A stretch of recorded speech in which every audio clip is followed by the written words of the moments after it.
जय हिंद दोस्तों, स्वागत है आप सभी का एक बार फिर से हमारे YouTube चैनल दी कॉपी पेन में। तो पिछले वीडियो में आप लोगों ने त्रिभुज से संबंधित कुछ अभ्यास प्रश्न देखे थे। आई होप वो सब आपको पसंद आए होंगे, सवाल मतलब कि समझ में आए होंगे। तो उसी क्रम में आज हम पार्ट 4 के वीडियो में डिस्कस करेंगे त्रिभुज से संबंधित अन्य अभ्यास प्रश्नों की। ठीक, तो अगर आपको फार्मूले याद हो गए होंगे तो ये क्वेश्चन भी आपको आराम से आ जाएंगे। पढ़ते हैं हम लोग पहला क्वेश्चन।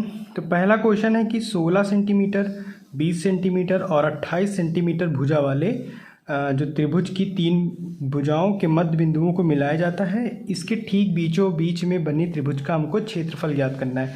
तो भाई एक 16 सेंटीमीटर साइड का त्रिभुज है, 3 साइडें होती हैं, तो एक 16 है, एक 28 है और एक 20 है। तो ये कह रहा है कि तीनों भुजाओं के मध्य बिंदुओं को, अब इसका मध्य बिंदु ये, इसका ये, इसका ये, तो 4 बराबर त्रिभुज में ये बटेगा।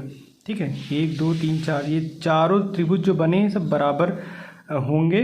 तो इसी क्रम में अब हमको इसका एरिया फाइंड करना है ना।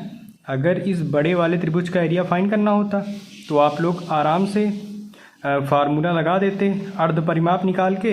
वही जो फार्मूला जो क्षेत्रफल का क्या होता है, under root S S minus A S minus B S minus C वाला, तो वो लगाते तो आराम से आपका आंसर आ जाता। लेकिन अब बात कर रहा है कि आपको इस त्रिभुज का एरिया फाइंड करना है। तो देखिए ये जो लाइन है, ये लाइन है, ये लाइन है, मतलब ये भुजा, ये भुजा, ये भुजा त्रिभुज डी ई एफ की क्या है कि इसकी आधी है। अब जैसे ये भुजा है तो इस सामने वाले की आधी ये है, इसके सामने ये है तो ये आधी हो गई, इसके सामने की ये तो ये आधी हो गई। तो हम इसको क्या लिख सकते हैं कि जैसे 28 है तो ये 14 हो जाएगी, ये 20 है तो ये 10 हो जाएगी और 16 है तो 8 हो जाएगी। ठीक, तो सवाल की शुरुआत आपको पहले साइड निकालने से करनी है। इसने जानबूझ के दिया है जिससे कि आप इन सब की साइड से निकाल सकें। तो यहाँ से जब आप साइड निकालेंगे तो आपको 14 सेंटीमीटर, 8 सेंटीमीटर और 10 सेंटीमीटर की 3 साइडें मिलेंगी। आपको 2 से डिवाइड कर देना, क्योंकि आधा है तो आधा कैसे निकालते हैं, हाफ 2 से डिवाइड करते हैं ना, तो मतलब आधा निकल जाता है। तो फिर इसके बाद ये साइड यहाँ पे निकाल लेंगे। तो फिर अब आपको साइड मिल गई, बस यहीं से आपका सवाल हो जाएगा। आपने अर्ध परिमाप निकाला, तीनों जो साइड है उनको जोड़ दिया, तो 14 + 8 + 10 सबको ऐड कर दिया, तो आपका 32 आया, जो कट के 16 बचेगा। ठीक, तो ये अर्ध परिमाप इसका 16 निकल आया। से आप एरिया का फार्मूला लिखेंगे और S जो है आपका अर्ध परिमाप 16, उसको पुट करेंगे। A की जगह आप A की वैल्यू, B की वैल्यू और C की वैल्यू आराम से पुट करके फाइनल आंसर आपको 16√6 आपको फाइनल आंसर मिल जाएगा। ठीक, क्योंकि यहाँ से जब 16 में 14, 16 में माइनस करेंगे आप 14, 2 आएगा, इतना आएगा। उसके बाद आप फैक्टर से भी इसको सॉल्व करेंगे तो बिल्कुल आसानी से हो जाएगा। बाकी 16 का अगर यहाँ पे 16 का अंडर रूट है तो नंबर क्या आएगा आपका, 4 आएगा। ठीक, क्योंकि 4 का स्क्वायर क्या होता है 16, तो 16 का वर्गमूल 4, सिंपल सी बात है, आप सबको पता होगा। ऐसे ही इसको सॉल्व करेंगे तो फाइनल आंसर हमारा 16√6 आ जाएगा। ठीक, 4 2 जा 8 और 8 2 जा 16 और यहाँ पे √6 बचेगा, तो ये आपका फाइनल आंसर। तो आई होप ये सवाल आपको जरूर समझ में आया होगा, बहुत ही इजी है, एक दो बार आप इसको अभ्यास करेंगे तो जरूर समझ में आएगा। प्रश्न की बात करें तो अगला प्रश्न है कि समद्विबाहु समकोण त्रिभुज का कर्ण दिया हुआ है और हमको उसका परपेंडिकुलर मतलब लंब और बेस आधार ज्ञात करना है। ठीक, तो बहुत ही सिंपल क्वेश्चन है। आपने एक रिलेशन पढ़ा था कि समद्विबाहु समकोण त्रिभुज का जो क्षेत्रफल होता है वो बराबर होता है कर्ण² 4 = लंब² 2, ठीक, या इक्वल टू आधार² 2। तो बस आपको सबसे पहले अगर ये याद है तो सबसे पहले देखना है कि आपको पूछा क्या गया है। देखिए कर्ण दिया हुआ है, आपको पहले लंब स्क्वायर निकालना है। अब देखिए लंब² 2 आधार² 2 मतलब जितनी वैल्यू लंब की होगी उतनी आधार की होगी। क्यों होगी, क्योंकि एक समद्विबाहु समकोण त्रिभुज है, इसमें जो 2 भुजाएं होंगी वो बराबर होंगी, तो वो लंब और आधार ही आपस में बराबर हो सकता है। तो आपने यहाँ से फार्मूले को उठाया, कर्ण² 4 = लंब² 2 रखा, कर्ण की वैल्यू दी हुई है, आराम से आपने वैल्यू पुट कर दी बिना किसी दिक्कत के। अब इसका स्क्वायर कैसे होगा, देखिए 10√2 स्क्वायर लगा है ना, तो मतलब इसका गुणा हो रहा है 2 बार, तो 10 × 10 कितना हो गया 100 और √2 × √2 2, ये हो गया। अब √2 इंटू 2 हो गया।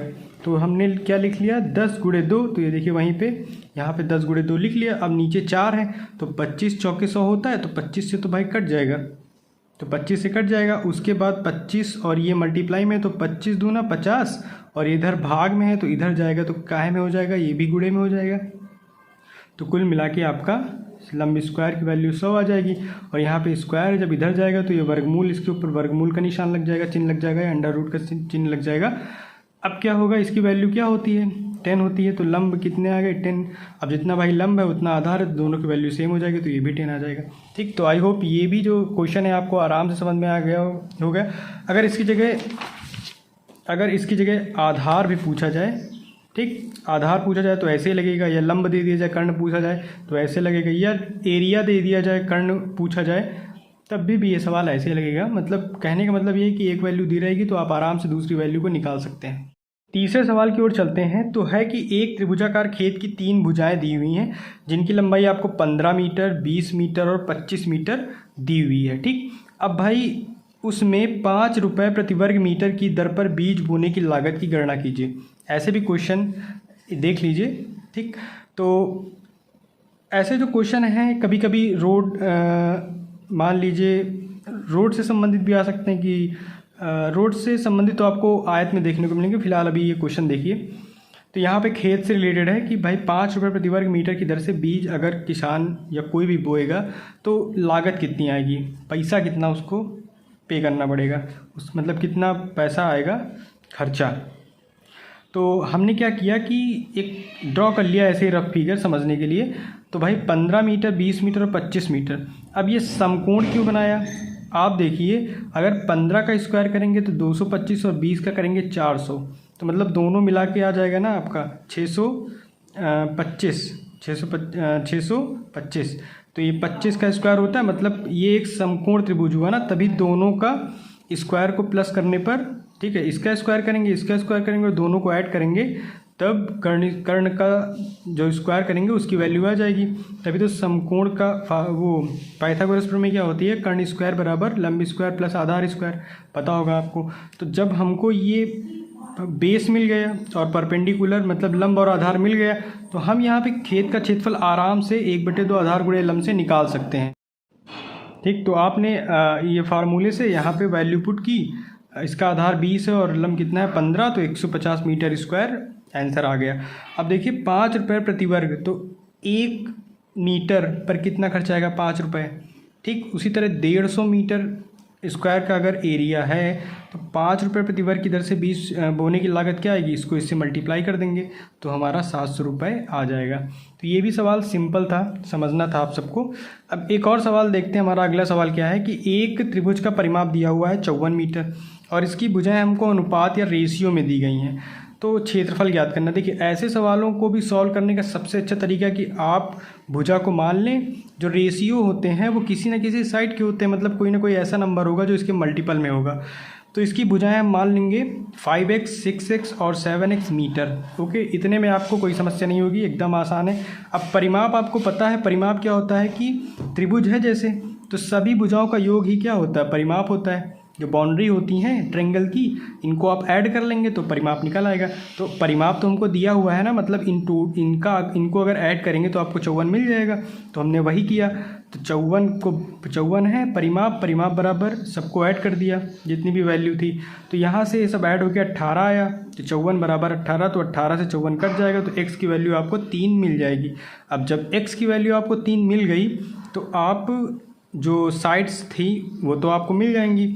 x की जगह आप 3 रखेंगे तो x जो है इसके मल्टीपल में, गुणे में है, तो यहाँ से जब x 3 रखेंगे, यहाँ पे भी x बराबर 3 रखेंगे, यहाँ पर भी x बराबर 3 रखेंगे, तो आपको 15, 18, 21 मतलब गुणा हो जाएगा नॉर्मली। तो 5 3 15, 6 3 18 और 7 3 21, ये वैल्यू आपको मिल जाएगी।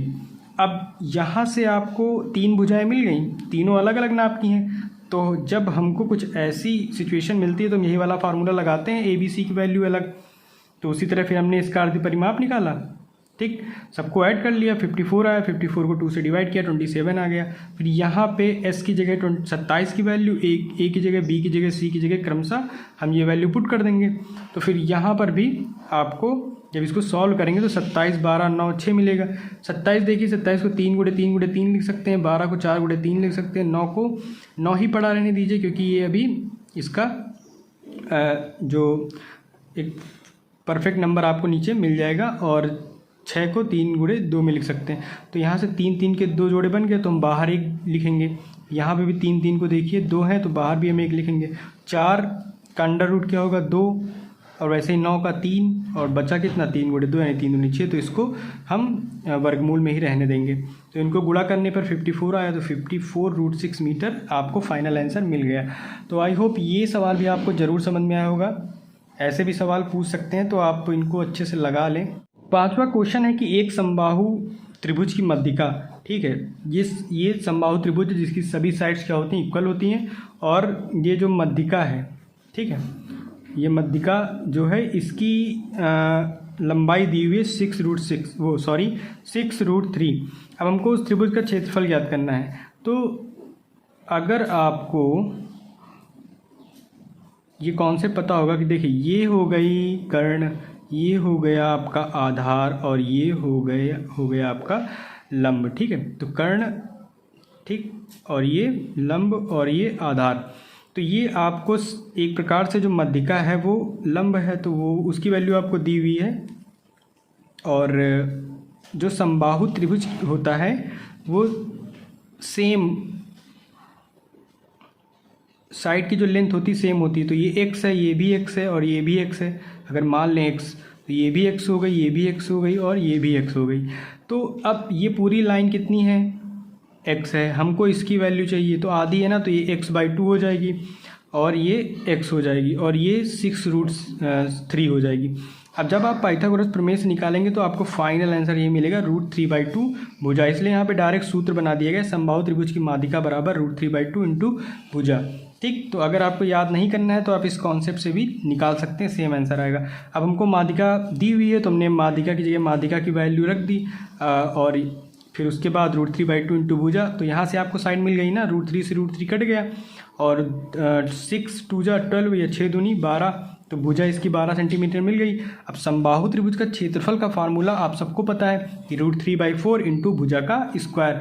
तो भुजा का स्क्वायर मतलब 12 का स्क्वायर, तो 12 गुणे 12 भी लिख सकते हैं, आप डायरेक्ट 144 भी लिख सकते हैं, ठीक, क्योंकि 12 का स्क्वायर कितना होता है 144। अब उसके बाद इसको जब 4 से 12 को डिवाइड करेंगे तो यहाँ 3 आ जाएगा, तो 12 3 जा 36, यानी 12 36, और ये √3 सेंटीमीटर स्क्वायर, क्योंकि हम एरिया निकाल रहे हैं। तो ये 5 सवाल आप लोगों ने देखे, आई होप ये आपको ज़रूर समझ में आए होंगे।